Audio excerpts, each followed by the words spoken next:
വിദ്യാസമ്പന്നരുടെ നാടായ കേരളത്തെ വിദ്യാദേവതയായ സരസ്വതിക്ക് ഒറ്റ ക്ഷേത്രം പോലും ഇല്ലാത്തതിനാൽ വിഷമിച്ച ശങ്കരാചാര്യർ ഇതിന് പരിഹാരം കണ്ടെത്താനായി കുടജാദ്രിയിൽ പോയി തപസ്സിരുന്നു.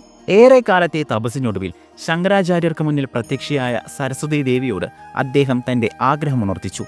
തന്റെ വാസസ്ഥാനമായ കൊല്ലൂർ മൂകാംബിക ക്ഷേത്രം വിട്ടുപോകാൻ ദേവി ആദ്യം വിസമ്മതിച്ചെങ്കിലും ഭക്തനായ ശങ്കരാചാര്യരുടെ ആഗ്രഹം ദേവി മാനിച്ചു.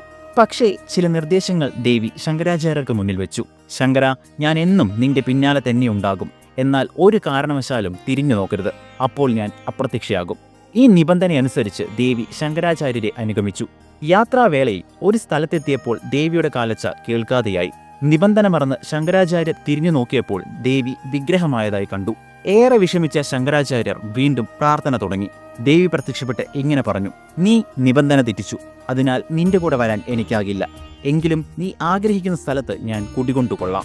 ശങ്കരാചാര്യർ പറഞ്ഞു: എൻ്റെ സ്വദേശമായ കേരളത്തിലെ ഒരു പ്രദേശത്ത് ദേവി കുടികൊള്ളണം. അവിടെ നിർമാല്യവും ഉഷപൂജയും കഴിഞ്ഞു മാത്രമേ കൊല്ലൂരിലെത്താൻ പാടുള്ളൂ.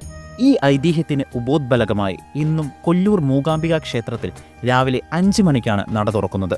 ചോറ്റാനിക്കരയിൽ 4 മണിക്ക് നട തുറന്ന് നിർമാല്യവും ഉഷപൂജയും കഴിഞ്ഞാണ് ഇത് നടക്കുന്നത്.